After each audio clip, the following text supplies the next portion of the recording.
And so that's where I'm at today. Today, we've been working on being unstoppable. That is our theme for this year, being unstoppable. And the last couple of weeks I've talked about the power of commitment. Because commitment, it's what allows us to live a life deep in faith. When we are living a committed life, we are living our authentic self. We are expressing our authentic self. Because to live in faith, we have to rely on the higher forces, right? Because that's what faith is about, is surrendering and giving it over to God. And so when we have to rely on God and we know that and we allow ourselves to be put in that position, that is when we get to live authentically. Because now, even though it's scary, sometimes how we want to show up, because we want to please other people maybe, and we want to show up as maybe really smart or whatever, we don't have to worry about that so much when we are living our lives in faith. Now, when I talk about living a committed life, I'm not talking about the easy commitments that we can do, like, well, I'm committed to hiring a gardener and cleaning off my desk by the end of the week. Like, that stuff, we don't need faith to do that. We just have to pick up the phone or get a trash bag and actually walk into our office. Okay, so that doesn't take faith. I'm talking about making a commitment to something that is bigger than what we can manage on our own. It's bigger than what we can manage on our own. That's where we need faith. So when I talk about living a committed life, we could also say that this is saying yes to our sacred mission. That's living a committed life. We could call it saying yes to our sacred mission. Now, our sacred mission is tied in with our soul's purpose, and our soul's purpose is living our life as the sacred being that we are. Okay, free of the limitation, free of the restrictions. And so as we are saying yes to our sacred mission in life, living our soul's purpose, we don't get hung up. We don't let ourselves get hung up on where we feel small, because we know that we're bigger than that, because there's something bigger than that that's at work in all of us, right? Each and every one of us, the expression of God, the activity of God walking around on this planet, we call forth greater good. That's what we're here for. We're here to call forth the greater good. Of course, that takes faith, because even though the truth is, the big truth with a capital T, is that we are all the activity of God in this world. But the fact is that so often we don't remember that. We show up small, and we show up thinking, oh, I couldn't manage that. That would be too hard. Oh, that's just wishful thinking. Okay, so living a committed life, living a life in faith, really is just about reminding ourselves constantly of who we are and where we come from. So this is what our soul greatly desires, is calling forth greater things. Because when we call forth greater things into our life, we have to rely on faith. We have to. And it's that experience of thinking and acting in faith, even when we don't know the next thing that's going to happen, right? Even when we don't have the guarantee, we keep thinking and acting and living our lives in faith.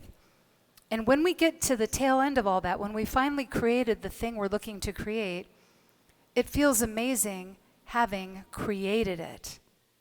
And that's the experience that we're after. It's not just getting the thing. It's not just, oh, look, I actually planned out a vacation. Oh, look, I actually planned out how to do this. It's the activity of being in faith that is so exciting to our soul. And so when we are living our soul's mission, then there are a lot of other things that happen in our life that support our sacred mission. Okay, for one, you will figure out what your personal mission is, right? What your calling is. What is it that you feel really excited about doing in this life right now? What do you feel excited about? Like I've asked a few people like in the last week, because I'm just curious about what callings look like to different people. And I met somebody whose sacred mission, or whose calling it is to go camping at all of the national parks, like in North America. And that'll take a little while, probably, but that's what they're drawn to. That's what really excites them, is the research and the planning. I know somebody who just wants to run a marathon. I say just wants to run a marathon. I couldn't do that, right? But then and as she's training for it, and as she's pushing herself farther than she's ever pushed herself before, she's very excited about that. We are changing ourselves along the way to become the person that lives that calling. So that's what happens when we say yes to our sacred mission. We are showing up in a bigger way in our whole life. We're showing up in the way that we are in relationship with each other. We show up in the way that we go to work every day. We show up in how we just interact with the general public, right? We show up in a bigger way for ourselves. We're more likely to stay in integrity with what we've wanted for ourselves instead of giving up so easily. But we do have to rely on faith to make it happen. Living a committed life requires that we live in faith, requires listening and acting when God speaks, even though we don't get a guarantee, we don't get the promise of the happy outcome. We don't get to find out everything that'll happen to us along the way. It's just do this next thing, just do it and see what happens. Just do it. Take that leap, right? So that's really living a committed life. And this is why commitment is an act of courage and an act of integrity and an act of boldness, because we are making a pledge to ourselves. We're making a promise to ourselves to show up to our life in a bigger way, in a bigger, bolder way. So committed living is all about living in faith. It ends up becoming the context of our lives. Like when we commit to doing something, like the person I know who's going to be camping all over the place, their whole life pretty much revolves around that, even though they only camp a few weeks a year. But they work and they're planning this camping, right? And so whatever it is that we're seeking to create in our lives, it's, when we are committed to it, that becomes the whole context of our life, is that thing that we want to create. Of course, then the more attention and energy we're giving it, the greater things happen around us to help that become so. So today I want to talk about the challenges of commitment. There are a lot of challenges when we live in faith. There are a lot of challenges. And even when life is just ordinary, there are a lot of obstacles that we face. But when we commit to something, when we commit to changing our lives in some way, it seems like suddenly there are a lot more challenges. And so I'm going to talk about some of those challenges, what they may look like. And then I'm going to talk about the antidote, what can we do when we're feeling the weight of those challenges. Now, I've heard them called being tested. I'm just being tested. I feel like I'm being tested. I kind of felt that way when I decided to go sugar flour free. I felt like, okay, I'm going to be sugar flour free. And then all of a sudden, it was like everywhere I went, hey, you want a couple of cookies? You want a cupcake? Want a bag of flour and a bag of sugar? I mean, it just, everywhere I went, somebody was offering me something I was going to have to say no to. And it just felt like all of a sudden, why all of a sudden? I didn't feel like that ever happened before. Why all of a sudden am I having to face this? When I did the complaint-free challenge for the first time in 2007, I thought it was going to be really easy. And I was thinking, oh yeah, I'm not a complainer. I'm such a positive, happy person. I don't complain. And then I put on that purple bracelet that we wear for the whole challenge. And all of a sudden, I was like, why are so many things happening in my life that are giving me things to complain about? Right? That's what I was thinking. Right? If you decide maybe you're going to start setting personal boundaries, you're going to say yes only when you mean yes, and you're going to say no when you mean no, right? And then that first person comes along, hey, will you help me move? And you feel like you're obligated to say yes, right? Even though maybe you want to say no. Maybe you're too tired, right? But we start feeling like we're being tested now that we have made a commitment. Now, what's actually happening with that is it's not that we're actually being tested. It's now we know how we want to show up in this world, and we're seeing all the ways that we used to not show up. Like for me, the flour and the sugar. I didn't really suddenly have a bunch of people offering me flour and sugar. I was suddenly having to say no to all the flour and sugar stuff. Right? Before, it wasn't a test. If I wanted the cookie, I'd take the cookie. If I wanted the cupcake, I'd take the cupcake. I didn't battle over it in my mind. So now I'm just suddenly facing where I have to show up differently. Okay, the same with going complaint-free. Now I'm facing where I need to stop complaining that I wasn't paying attention to. We decide we want to be more patient, right? This is the thing that everybody, so many people say this. Well, I asked for more patience and then God gave me this. But no, you know what? That stuff was already all there. But now we're practicing showing up in a new way. All right? So that's sometimes what it can feels like if we, when we think we're being tested. We're just facing what it is that we want to change. We don't have to change it. We could just be like, no, I'm going to eat the cookie. I'm going to sleep in. I'm going to just do whatever. But then we are just that same person that we were wishing for things to change instead of showing up as the person who is the change.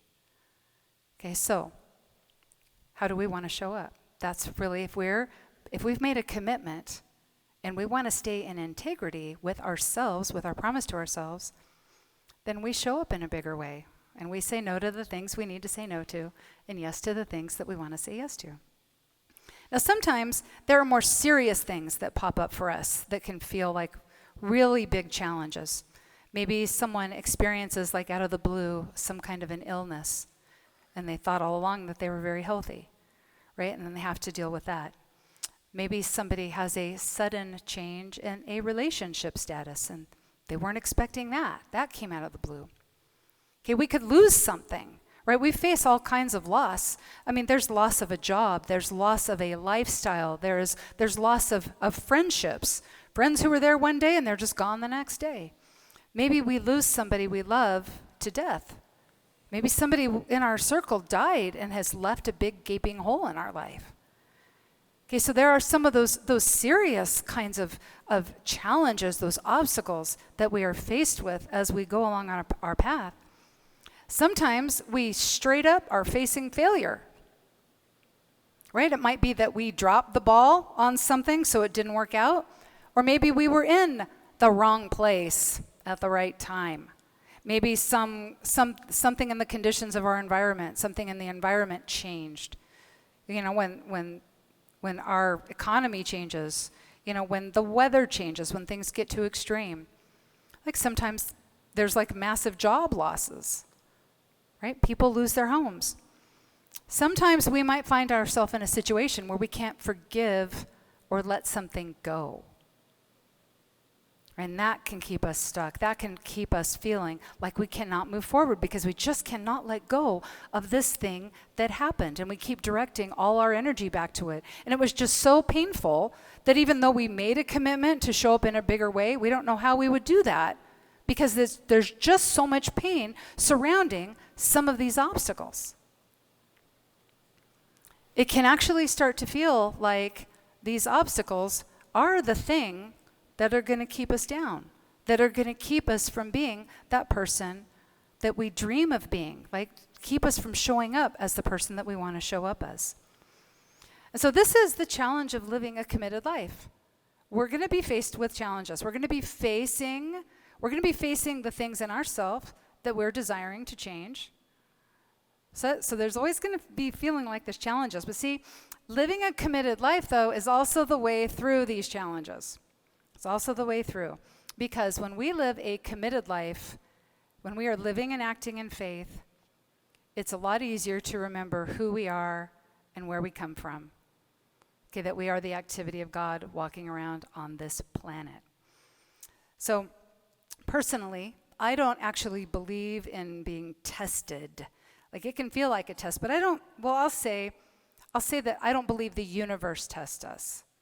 Right? You probably heard people say this, and I used to say this. Well, the universe is testing me, or the universe is punishing me, or God would never give me more than I can handle.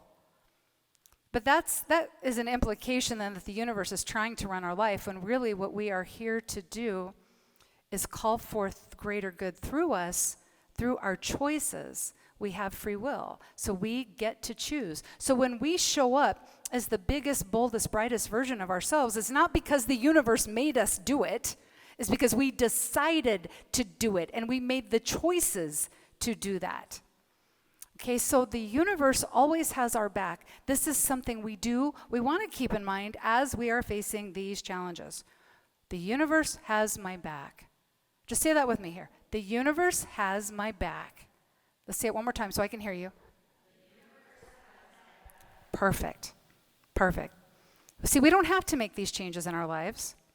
But again, who wants to still show up as the person wishing for things to change?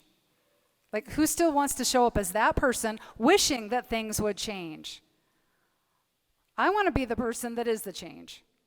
Let's say that together. I want to be the person that is the change. Okay. Okay, how about this instead? I am the person who is the change. Yes.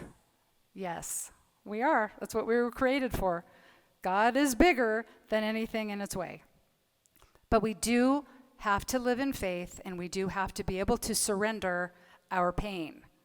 We do have to be able to surrender our pain. All of those things that come up in our life when we are committed to living a bigger, bolder life, to being a bigger, bolder version of ourselves, there are going to be things that come up, things that cause us pain, things that make us want to just crawl back into bed and pull the sheets over our head. But God is bigger than any of that. God is bigger than any of that. So a life in harmony, this is really how we see our way through. It's a life in harmony because we are in harmony with the divine. We are in harmony with the divine. You've probably heard about living a life in balance, right? Live a life in balance, right? I just don't have a very balanced life right now. But did you know, I heard this from Greg Braden, nature abhors balance because balance means you're holding very still to keep all of the equal parts equal. What nature loves, what our soul loves, is expansion. Expansion. And with expansion is growth, right? Expansion means growth. That means chaos. That's chaos happening there. Like in our own lives, it may really not feel so much like chaos, but if you think about the Big Bang, when everything just exploded in that moment to be created, and everything that was spinning through our universe toward its place. Like we see things, we see the galaxy spinning perfectly right now, and the little sun systems in each one, or the star systems. We see all of that spinning right now in perfect harmony, right? It's in motion, it's constantly moving. But what about at the very beginning of all that, the beginning of that creation, right? None of us would want to go in the middle of all that with like the best helmet and riot gear. Like we wouldn't show up in the middle of all that because that was a lot of chaos in that creation. Okay, so that's okay. If things aren't in balance, what we're seeking is harmony, because when we live a life in faith, we are expanding things. It's likely we're not going to experience a lot of balance in our lives. Right? If we are committed to something, if you're committed to creating something, chances are you're pouring a lot of energy into that, more energy than usual, and more energy than you're giving other things. Okay, so we're seeking a life in harmony. Okay, so let's talk about harmony and lining up, being aligned. Okay, so this is from Proverbs. For the righteous falls 7 times and rises again, but the wicked are overthrown by calamity. All right, let's talk about this from a unity point of view. Righteousness is a state of harmony. That's what that is. Righteousness is a state of harmony established in our consciousness through our way of thinking and acting. Righteousness is just when we make choices that honor the divine within us. We live and we act in faith. That's harmony. The wicked are overthrown by calamity. Wicked is really just, it's the disharmony, but it's the untrue thoughts. It's the untrue thoughts. I'm not good enough. I don't have what it takes. I'll never be able to make this work. I feel like I got dropped off on this planet and I have no support whatsoever. How am I supposed to grow these things that I want to grow in my life? When we have untrue thoughts, we're overthrown by any time there's a bump in the road. Each time, right? So we want to be in harmony. We want to be in harmony. So harmony is just our divine alignment. It's our divine alignment. We remember who we are, and we're showing up as that person. So I'm going to go back to this previous slide. Okay, this is our divine identity. This is what we seek to remember. Okay, I know who I am. I'm the divine expressing as me. I'm the activity of God in this world. It's the Christ light expressing as me, or the universe expressing as me, right? That's what all of us are, right? I know what I am. I'm the demonstrator of that. I demonstrate that through my choices, through my thoughts, through my actions. When I make a choice that honors the divine within me, when I live and I act in faith, I demonstrate how greater good is possible. It's possible for us to do greater things and call forth greater good and expand our territory. So we demonstrate that. Not everybody feels like they can do it. So when we demonstrate it, it's like, if I could do it, anybody could do it. Okay, I know how I serve. Well, I stand in my truth, that I am the expression of the divine walking around on this planet, and I continue to demonstrate this truth through my way of thinking and through my way of acting. I make choices that honor the divine in myself and others, and I witness the truth, right? I witness that truth in other people, even if I don't like them, even if I think they're behaving wrong, even if I don't like how they show up in this world, even if it's the guy I didn't vote for. I still witness the truth that the divine is all, and all of us come from the divine. This is how we stay in harmony, because we're remembering that for ourselves and for each other. The disharmony, it happens when we focus on conditions in our life, and then we start having those untrue thoughts, right? Well, this bad thing happened, and now there's nothing I can do about it. And it's because of this thing that I don't get to do the thing I love to do. And I was born on the wrong side of the tracks, or I was born in the age of, Pisces instead of Aquarius, and whatever, right? Whatever untrue thought that we use as an excuse, but we really believe it's an excuse. Like, we really believe that we're not capable. We're gonna believe that we're too small. Okay, so for the righteous falls 7 times and rises. When we are in harmony with the divine within us, the obstacles, all of the obstacles, the most painful ones and the annoying ones, all of the obstacles are still stepping stones to our own transformation. But the wicked are overthrown by calamity. If we are in a state of disharmony, we'll give up. Okay? So I have I unified this verse for us, right? I don't know if you've ever heard this, but people who are really into the unity principles and the unity way, they're called unitics, okay? Unitics. Okay, so this is the unitic version of this verse. I hope you like it. Okay, when I'm in harmony, I get knocked down, but I get up again. Ain't nothing gonna keep me down. All right? Okay, this is being in harmony. Here's disharmony.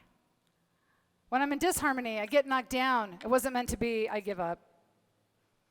That's what happens when we go into disharmony. It's just going to feel too hard. We can't do anything about it. Just going to give up. Just going to give up. I like that. And then I had that song stuck in my head all day yesterday when I came up with that. So living a life of commitment, you can see, it's not going to be easy. We'll be able to do it, but it takes strength and courage and fortitude. It takes commitment. It takes faith for us to be able to do that.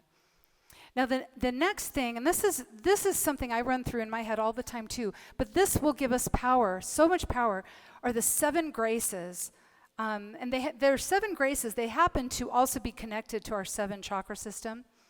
But these graces, when we move through these graces, it changes us. So we start with the grace of reverence. We see all of life as sacred. All of life is sacred. Even the people we don't like. Everything, right? Even the conditions we don't approve of. All of life is still sacred because God is all things. And so everything sprung from this original substance, which means even if we don't like how it's showing up, God can still work through it. God can still work through everything. So we want to just be open, and seeing the sacredness of all life allows more of God to show up in all of these things. Okay, then the grace of piety, which is devotion to seeing all of life as sacred. See, all of life is sacred and showing up as a sacred being that we are. Showing up as that sacred being that we are. Okay, then we have the grace of understanding, which is for us to understand there's so many moving parts in this universe. We're never going to know how everything is working together. We're never going to know why, or we're not going to know about the activity of God in every person. We don't know what's going on in their soul. Okay, so we have the grace of understanding. Then we have the grace of fortitude, because it's going to take courage and strength to live this committed life and to remind ourselves to turn back to faith, to remind ourselves, okay, even though I don't like what's happening, God is bigger than anything in its way, right? So that takes courage and strength to do that.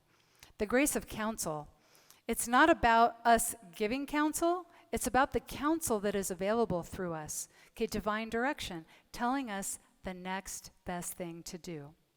Okay, that's always available. Okay, then we have the grace of sacred knowledge. Now, this is where we get a reality check. Because the grace of sacred knowledge is about understanding that the nature of the divine is love. God is love. Now, the reason that God is love is because God is all. God is all things, even the things we don't like. But see, God being all things, it's all. It does not reject any part of itself.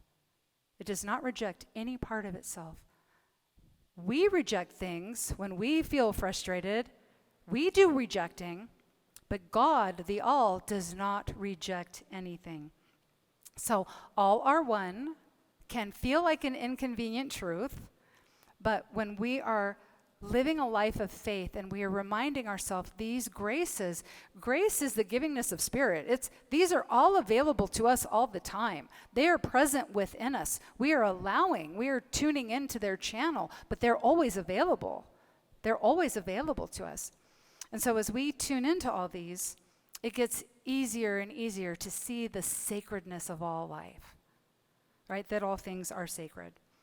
And then we have the grace of wisdom, which is when we can now start considering that our choices have consequences. And we can think about it a little bit ahead of time. Instead of just jumping on in, right now we know that our choices have consequences and that there is pain in this life. There is pain in this life. Pain is inevitable. Okay, there's pain in this life. But we minimize our suffering by making wise choices. We minimize our suffering by remembering the graces, by remembering who we are.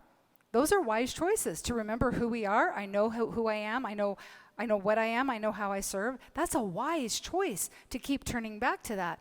It's a wise choice to remind ourselves, oh gosh, everything is sacred and I'm sacred and maybe I don't feel like it right now, but I am. And so I'm just going to see everything as sacred. That's a wise choice to decide to look at life that way. And see, when we get to the grace of wisdom, because we go through all 7 graces, like you'd go like through your chakras, just rising up, right? We go through all the 7 graces, and by the time we get to the grace of wisdom, we're feeling the other graces. Now, this is where things in our life start moving fast and furious. Things go into motion, and nothing ever looks ordinary again. Okay, not when we've gone through all the graces. Nothing ever looks ordinary again. Okay, so we turn to the graces. Okay, gratitude is another very powerful practice. Gratitude is an underrated practice, but it is one of the most powerful practices that we can have in our own life because we can put it to work right where we are. So when things feel hard, when there do seem to be a lot of obstacles, we find anything to be grateful for. Anything. Okay, we find maybe, for example, somebody doesn't like the weather. So find something else to be grateful for. Well, I'm so grateful that my house has air conditioning. And I so appreciate that I can go swimming later. And I so appreciate, so we find a gratitude practice. And that helps us get through tough times. That helps us to move through challenges. It shifts our focus. And so really what we're shooting for in all this is becoming solution-oriented. When we live in faith, right, we become solution-oriented. And solutions will present themselves for us that we're not going to notice if we're in victim consciousness, right? There are solutions available to us, but we're not going to notice them if we're feeling like we can't do anything, if we're caught up in those untrue statements about ourselves. So gratitude and appreciation, that is a powerful way to shift our focus so we start recognizing opportunities more easily. Okay, so gratitude. So here is our call to action this week. It's a big one. Our affirmation, God is bigger than anything in its way. Let's say that. God is bigger than anything in its way. Okay, one more time so I can hear you. It is. If you have a problem, if you have an obstacle, and you think it's bigger than God, raise your hand. I'd love to know what that is, right? Right? I used to think all my problems were super huge, and then when I heard this statement, I was reality check, right? Reality check. It's like that picture of the galaxy, the whole galaxy, the Milky Way galaxy, and there's a little tiny arrow pointing to our little solar system, and the arrow says, you are here. Perspective, right? But God is bigger than anything in our way. In living a committed life, living in faith, it is about transformation. Like, it's about transformation because we're transforming ourselves into a person who expands their territory. We're transforming ourselves into that person who calls forth greater good. That all doesn't happen by accident. We have to, it's like changing from a cup of this size to this size and then to this size, right? That's what our transformation is. And maybe where we are right now is here, and this is how much good we can call forth. But as we live and act in faith, as we listen and act when God speaks, we go through the transformation. All of a sudden, now we're this big, right? Our cup is this big. The amount of good we call forth is greater and greater. That's why it's called doing greater things, because it's always greater. It's always something we're transforming into, greater and greater all the time. But this is about personal transformation. But it is also about planetary transformation. We are going through a collective evolution in our consciousness. Collective, it is happening. Every single person on this planet is participating, but still more than half the people are not supporting. They're participating by struggling against it, by wanting things to go back to how they were in 1982, okay? There are people, most people on this planet are struggling against this evolution in consciousness. God is bigger than anything in its way. And where we are, you know, we're the lights on the ground here, right, doing the work. And the unity principles, like all the things we talk about here, they are the path to transformation, no matter what area of your life you're working on. Like if you're working on a career, or you're working on relationships, or you're working on health, whatever it is you're working on, right? This is the path for transformation. Because as we are transforming ourselves, we help other people transform. They see that it's not as scary going forward as they thought it was. It feels really, really scary until you embody faith. And it still feels scary, but not as, because you take that first step, and you didn't fall into a black hole. And, you know, something changed. You did something, and something shifted. Something shifted. So here's our invitation for this week. I would like you to think about what challenges you are facing right now. Just any challenge. Just think about those challenges. And then I want you, and I'm going to be doing this too, so this would be fun if we all did it together.